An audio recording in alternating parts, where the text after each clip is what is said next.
patriotism in the context of people movements.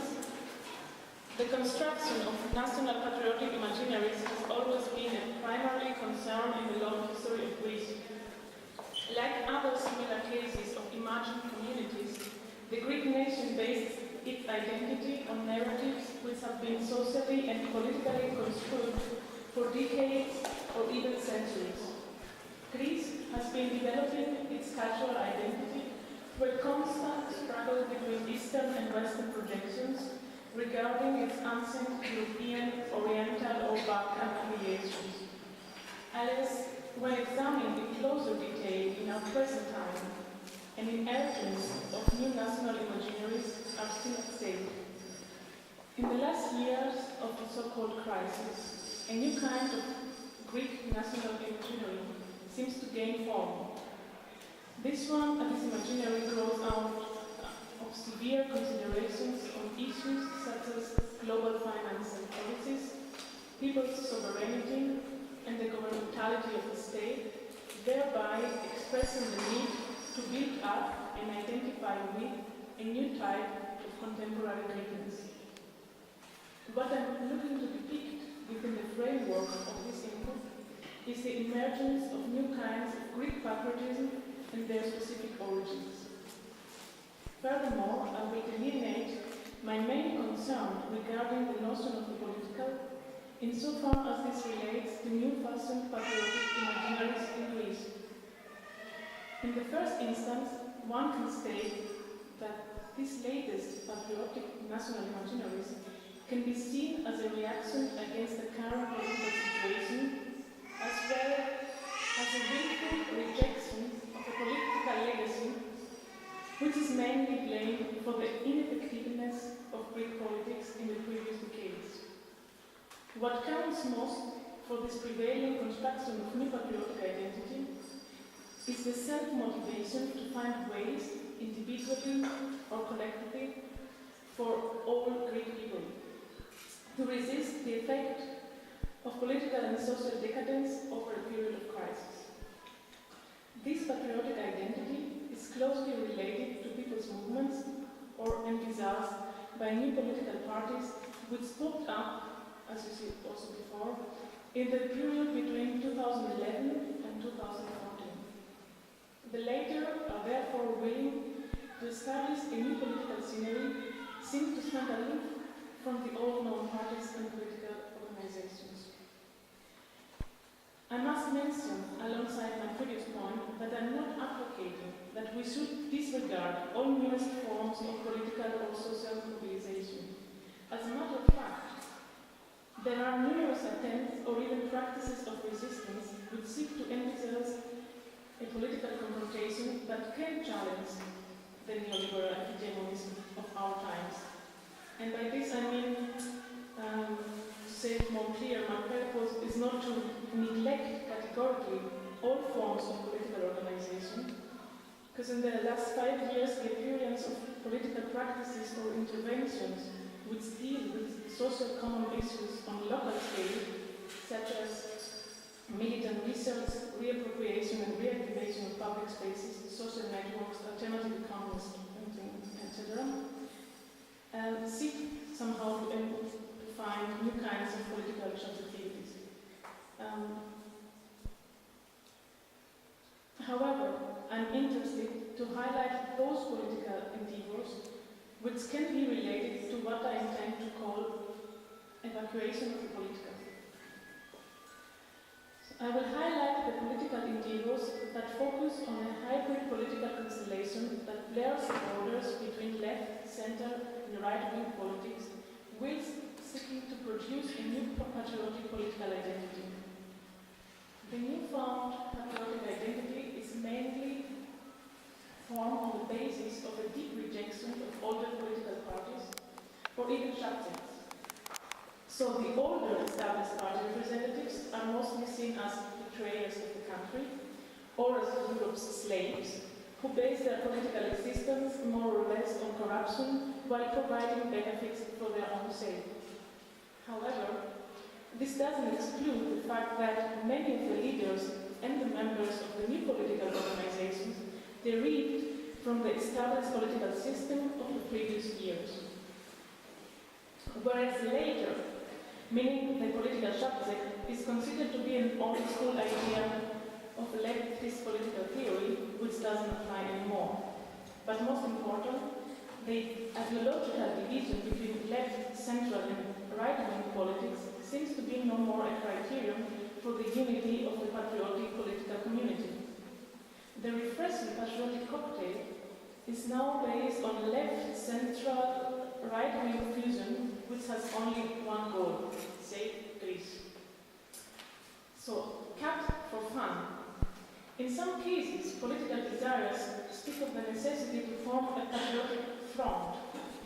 In other cases, the scenarios of the urgency of Greece's sovereignty go so far that one could clearly speak of conspiracy theories and other constructed imagination regarding geopolitical risks or even specific threats of forthcoming invasions on Greece's territory.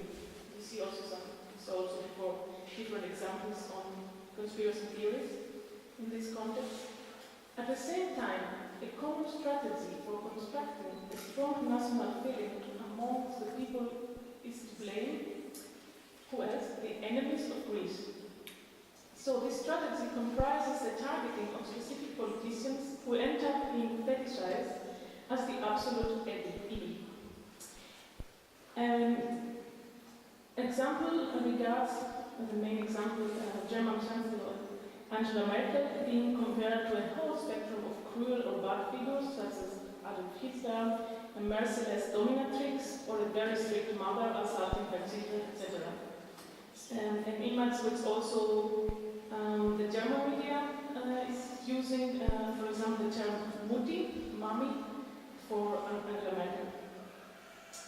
The mainstream media attention on this matter constructs and focuses on the hard profiles of politicians as individuals by demonizing instead of analyzing their specific politics. In any case, conspiratorial scenarios as well as the tactical trivialization of politics reduced to glossy entertainment could be framed in the comic or tragic side of such phenomena. Cut and return. Whereas a significant multiplication of political forces is taking place in Greece and a new generation of political parties and people's movements are arising, one should be rather skeptical of their fundamental principles. Could somebody turn on sound, please? Thanks. So let us be fairly cautious about this young political imaginary, which opens up the stage for deep patriotic, xenophobic and nationalistic feelings. To be more specific, a closer look on one side of the so-called anti-memorandum bloc reveals different variations of new Greek patriotism aggregated with popular rhetoric, which derives from different types of political alliances: popular right, patriotic central left, split-ups of social democrats and the former communist left. So the question here is, what is the unifying force amongst these newborn patriotic parties or people's movements? Apart from the particular differences regarding the definition of their political agenda, many patriotic parties or people's movements state that fatherland's unity or motherland's unity, patriotism, is the main core objective for their political existence.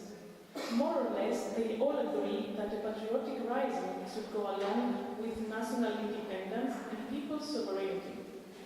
Their political goal invokes a plea to consider fatherland or homeland as the main corpus of people's sovereignty, and in that sense, ideological distinctions, political backgrounds, and even class hierarchies could be overcome for the sake of Greece by focusing on the common patriotic goals. The main unifying force is the desire for this newborn patriotic Greece. In accordance, one can also ask whether this national imaginary, which implies a broader patriotic figure to associate and identify with, is well-grounded. Let me articulate a hypothesis. The notion of Greekness, if there is such a bold synthesis of this, has been saved through the centuries based on several dispositions and projections. One should also note that the discourse on the concepts of Greek national identity has grown in strength in the last years of the crisis. In this last years, several proposed ways for entry into, for example, the global markets or success story from which the government is speaking of at the moment, or to exit from, for example, the Eurozone, the crisis, and so forth, are being represented from different political terrains in order to save again Greece. To propose the best solution for the country's benefit is an ongoing task or duty, especially for the ones who consider themselves as good patriots. In this context, it appears to me that all patriotic forces are needed now, as stated from different political forces. And it also seems that comparing the extreme right expressions of National Socialism, as in the case of the Golden Dawn, all other softer patriotic and nationalist expressions are somehow legitimate. How should we deal with all these different patriotic formations? What is at stake here is a rather significant aspect which deals, in my view, with the notion of political conflict. I would like to stress that the transformation of the notion of the political, and I take the term from Sant'Anna, so actually, if we agree with move on the fact that the political is the main dimension of social antagonism, which is constitutive of human societies, we could further claim that politics should provide a field in which the conflictuality of the political can take shape.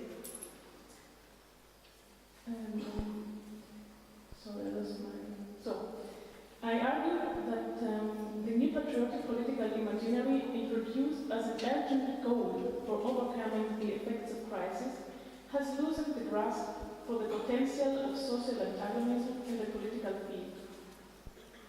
The conflict of the political, as in the case of the majorities of Greece's political sphere, seems to be translated in a very questionable way. Even though the potential conflict inherent in social relations is activated within the Greek political scenery, we can still detect the evacuation of the political on the level of political practices and institutions. Within the patriotic logic of young political organizations, the political adversaries are considered as national enemies or betrayers. Also, within this same logic, there is not much space left for the political as an open conflict dimension between different political adversaries. To give an example, the main concern of the patriotic people's political organization at this time is to stand at the side of the anti-memorandum bloc at all costs. The construction of this bloc, or even called front, in some cases disclaims any ideological differences between left, center, and right-wing politics, as I mentioned before, as long as the patriotic feeling is kept alive, but also social and political antagonism regarding main divisions of social class is reduced to a level of a national catastrophe. As for the proposed solutions, they primarily concentrate on a national level under the motto "From Greeks, for Greeks." One should not avoid looking more closely to the effects produced by this kind of political understanding. Apparently, what we get to experience by approaching this kind of patriotic people's organizations or parties is a blurry image of the political. But there is more than that. In fact, the favored appeal for the unification of all Greeks for the country's sake reduces antagonistic political confrontation into a rally for nationalistic, populistic, and conservative rhetorics. In this case, all different rhetorical strategies aim to dictate the role of the real patriots. To put it bluntly, this particular view builds on the national imaginary of a heroic Greek figure who will stand up once again like their ancient parents did before and confront all opponents or enemies which hindered the prosperity of the beloved fatherland or motherland. This is to say that a narrow-minded view of the current political, social and financial situation in Greece reduces the complexity of crisis and its origins as seen in a European and also global context. To come to a conclusion, I'm advocating that by transforming the political adversaries into national enemies, one should not expect a lot on the level of democratic politics. In other words, as long as nationalistic and far patriotic feelings intrude into the sphere of political confrontation and open up the space for a holistic dimension of politics, there is not much place left for antagonistic political confrontation. Evacuating the political, as in the case of the Greek patriotic scenery, means to abandon the terrain of politics in which pluralist or even radical democracy can occur. So to come to an end, evacuating the political is a matter of concern. In my view, the transformation of political adversaries into national opponents calls the following two considerations. On the one hand, the weakened political distinction between left, center, and right-wing politics creates no radical confrontation between political adversaries. On the other hand, the production of political conflict, as seen in the context of parties and people's movements, is formed via nationalist criteria. A main cause of concern is that some political organizations target their alliances, all real Greeks, and opponents, anti-Greeks or non-Greeks, as based on their national integrity. After all, the transformation of political adversaries into national enemies produces distorted political identities and creates a mixed-up outcome of fair patriotic, nationalistic and conservative expressions.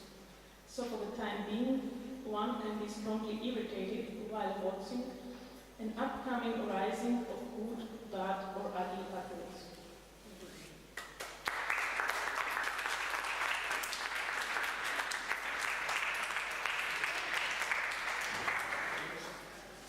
Yeah, now we will have time for discussion because we have been really good with our time and we discuss also the previous things you saw and yeah, you're welcome to pose questions in Greek, in German or in English. But we will try to keep it in English maybe because of the time. But if somebody wants to express he or herself in another language, please do it.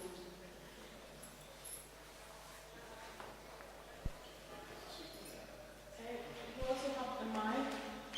I'll do that.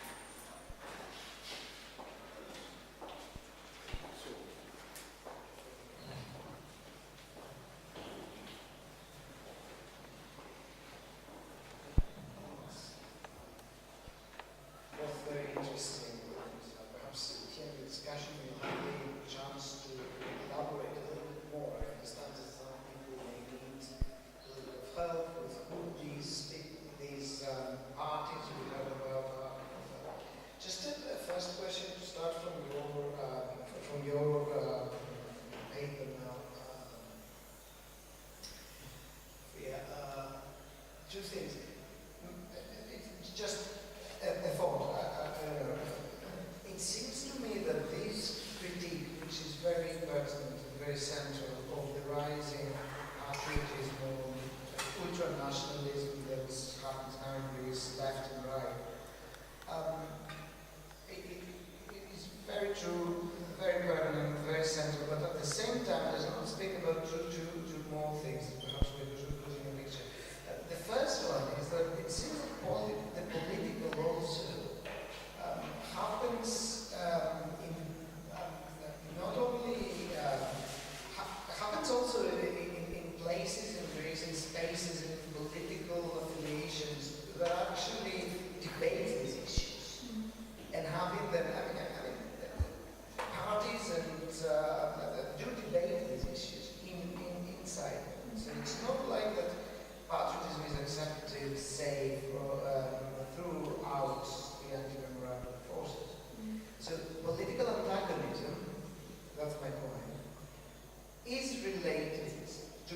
questions about patriotism, nationalism, national identity. Not only, you see what I mean, on the one hand I find myself agreeing with you, it does kind of even out things in some quarters, but in other quarters it does become the very center of debate and political argument. Okay, so that's including the parts of the left that are at the moment constantly discussing these issues. That's the one thing. The second thing, I want to give you a comment about intersectionality. There may be people who feel themselves very nationalistic in one context, but at the same time they wouldn't participate in strike in another context and are very anti-authority or take other positions in other issues. I don't know if this complicates the picture.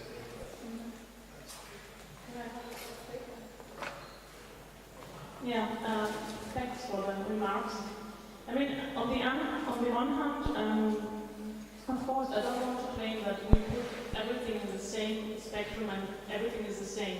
And I thought I'd try to say that from different aspects, from different parties, also the ones that we presented before with Costis in this kind of performance, they're not all the same. They have also different approaches. And at some point they come together, at some point they disagree. And of course this question, this discourse or this discussion is also happening inside the left, but the left at the moment, the right and the left, is also very fragmented, or there are different kinds of leftist positions, I have to say. So I'm not, and I hope because I had it also in the footnote, because it was not my purpose in this essay to open up the whole spectrum of the left.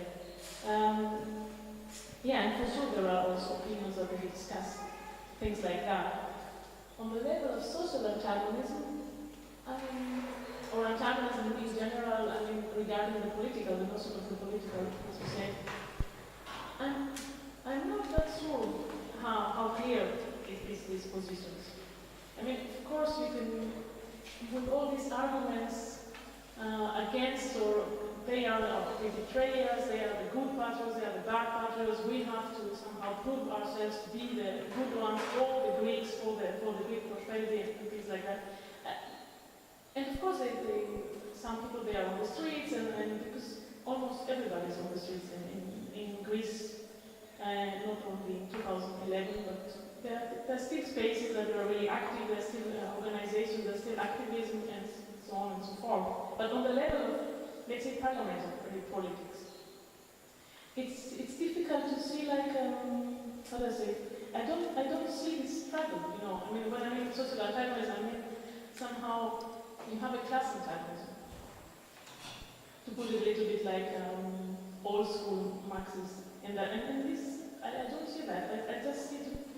And also the whole criteria, for example, this nationalism, how good then, how representative the nationalism is in this kind of movements. It's kind of blurry in us. Of course, there are also voices that they have also they criticize this phenomenon, for sure.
There you see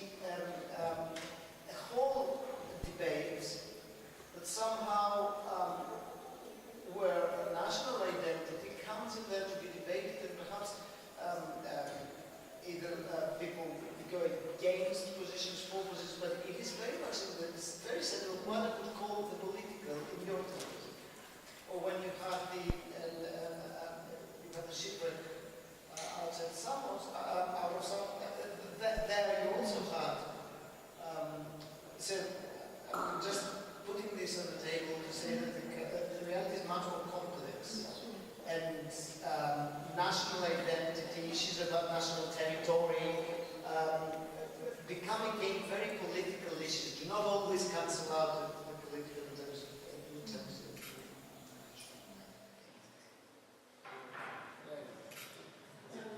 Maybe we'll take some other questions and then I will come back.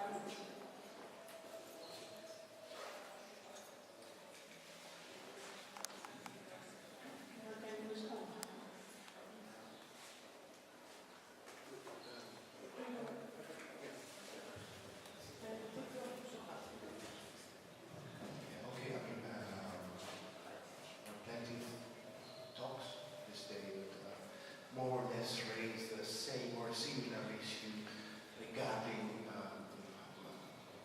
tools, analytical tools, given to understand, this sort of patriotic term. How can we use the patriotic term? Not everybody agrees on the same level of understanding and approach, so we have to make differentiations between different claims, for example.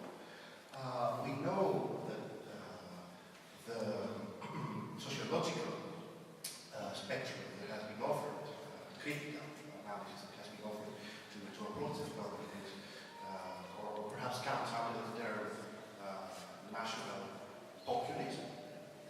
So the shift of the debate discussion has turned into a debate of populism and the articulation between the case of the nation and the people. And there's a sort of production of bibliography and articles dealing with that debate. Is there a new wave of nationalist populism? Or is it not? Is it something else?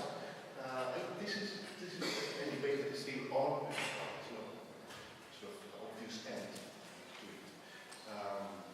I would say that perhaps we have to wait. Yeah, okay, yes. It's a very dominant sort of discussion.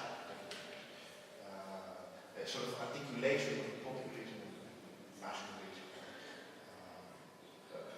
of which I'm not sure, very sure.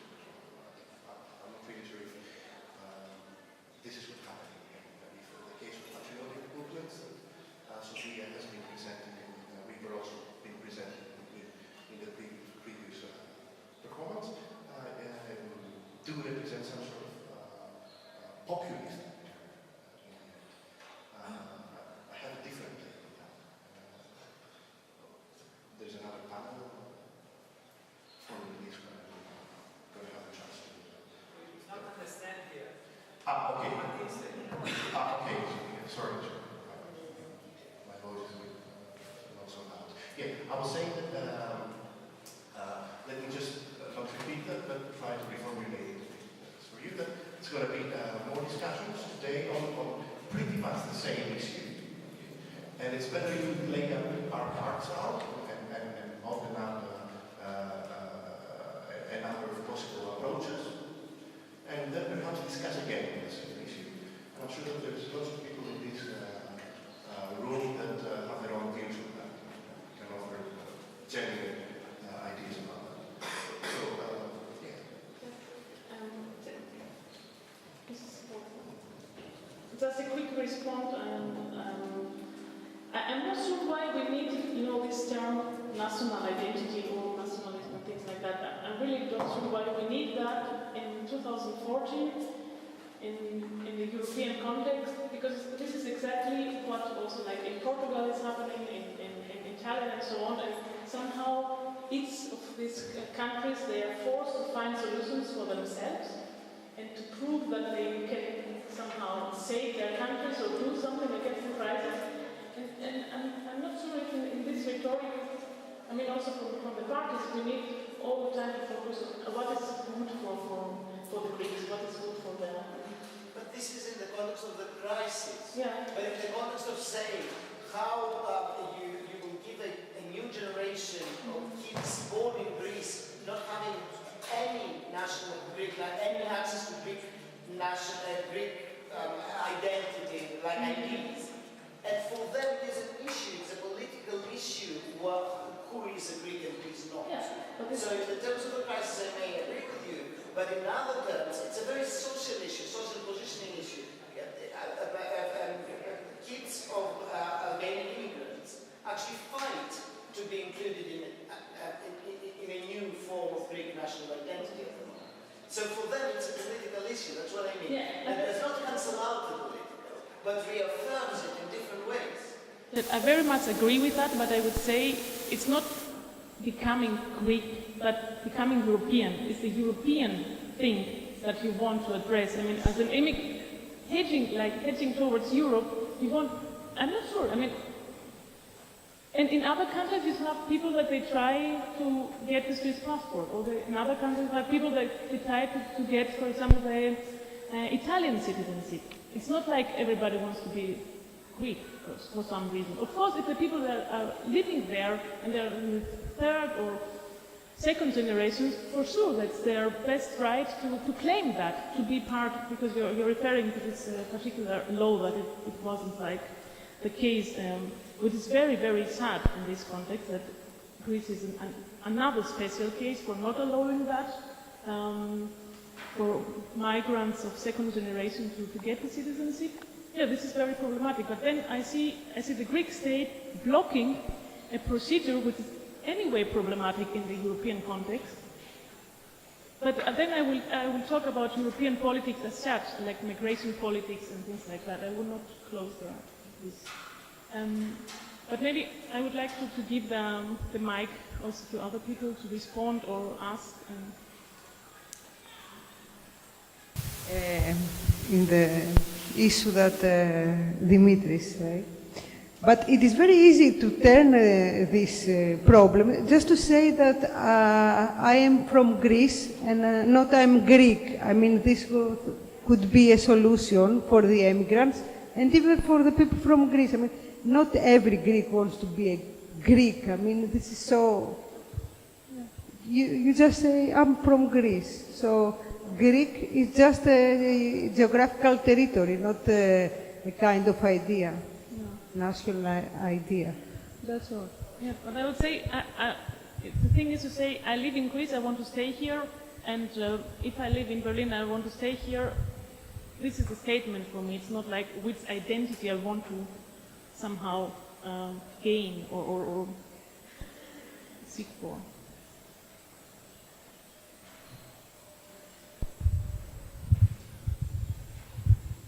I don't know like exactly when, but I think in the last presentation there was this issue about the like possible new constitution and like a constitution assembly, and yeah, I wanted to know like who discussed this issue like nowadays, like in Greece. Is it like a serious issue or like a serious discussion going on which political sides, and yeah.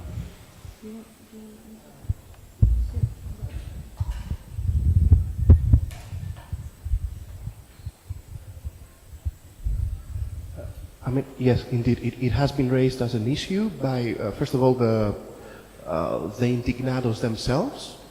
It was one of the basic demands stated in their sort of assembly how do we call them?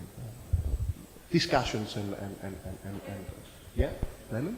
And then also it has been raised by various political formations that appeared during this period of protests and occupation of squares. For example, we presented two basic political formations that did declare this demand in a very glaring way. And this was the Spika, the formation around Mikis Theodorakis, this very emblematic composer of modern Greece. And the other party was a PAM, led by this sort of prophetic messiah, economologist, Kazakis that we interviewed somehow not in a straightforward way, in a very peculiar way, if you were attending the previous performance. So yes, it has been an issue that has been raised, and also many professors of law, and constitution have taken sides over this issue, and there has been a divide. This is also a possibility. Some particular constitutionalists propose that there is that's even written in the existing constitution. It's a possible way to understand the existing constitution is that it allows a new constitutional assembly, national constitution. It permits such a process. And other ones, I think mentioning names now does not go in this context, but other ones rejected this idea and said that it's not a possibility, it's not something that can be interpreted by anyone. So, of course, it did not happen, nothing like that happened, but the social fermentation was there. The discussion about it was very central and very prominent amidst, the occupied squares.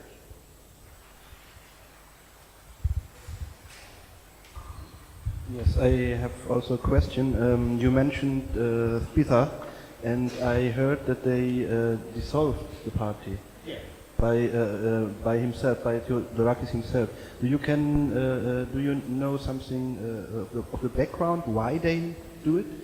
They saw it as a failed experiment, or what other reasons? No, I personally have no specific details over that. I don't know why, but I mean, the history of Theodorakis itself is a history of continuous attempts to enter the political scene. In the past, he's been part of the Communist Party, the right-wing party. He's been in the parliament, and he's taken place in every kind of existing political formation that still exist in the Greek parliament. So it's a kind of a pattern with Theodorakis. He begins a political project, and then it stays somewhere in the middle, and it's never finished. And probably Spitzer was one of those projects. Yeah. Let me add something to that. Actually, they're since September 2014, they're not in the Spitzer movement, but there is still some kern, some people, maybe they will form something else, but Theodorakis just withdraw. So now they don't use the same name, Spitzer, and there is still an active bloc. So they are somehow not totally, desolated or things like that, but not in this particular label. I don't know. They're maybe they will continue on that. A question concerning the contemporary art in Greece right now, the contemporary artistic production. There is this theater of paradox, the way you also described it, which has a certain, I would say, character of seduction towards theorists and artists at the same time. Would you really say that the contemporary artistic practice in Greece is related to that theater of paradox, to this kind of radical theories? And do you also think that there is a certain connotation of exoticism in this contemporary artistic Greek production right now? I think, yeah, I mean, I'm not sure I can, although I would have to say theater of paradox, it's not an ensemble, it's like expression you can use in Greece, everything is so paradoxically, so not that the people think that it's a theater or something like this. It's a metaphor, it's a phrase, yeah. But I'm not sure I can answer that because I'm not based in Greece since 10 years. Then I will pass this answer to you. Yeah, I mean, it's an issue that we are going to be discussing as well in the these days over here, because you don't, okay, this is a metaphor Sofia was using, but we actually have new forms of theater and performance emerging out of the situation. And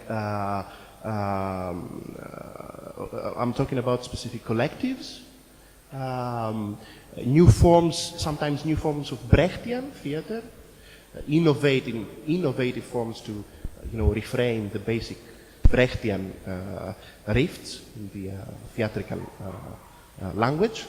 For example, one of these theaters is quite popular in Germany as well. It's the so-called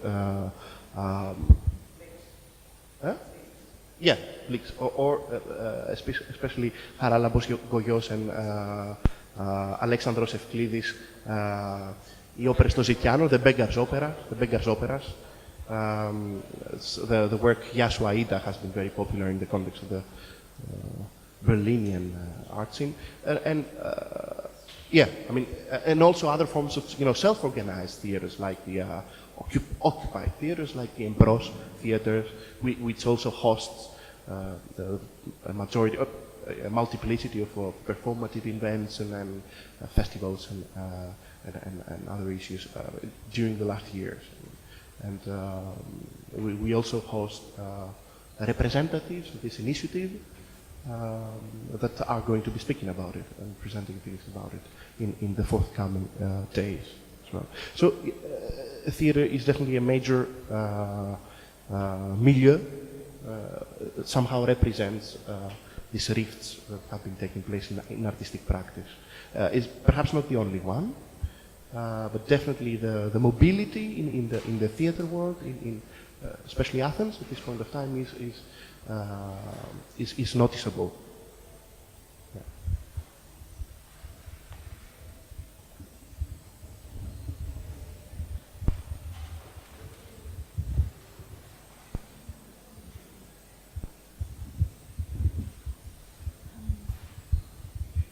If there is no other questions, then we will make a break. There is a soup which is cooked by very kind people that they support us these days. And after the soup break, we're going to continue with two more presentations, Pablo and Costis on Querfront. This is another dimension of political hybrids, NVIDIA actually, radicalism as well, which is another story. Like we forget patriotism and we go a little bit more deeply to the hardcore Querfront. And after that, Sofia Donner will talk of another project, the Nationswo, and we'll come back to the nationalist discussion again. So enjoy the soup and we'll see us later.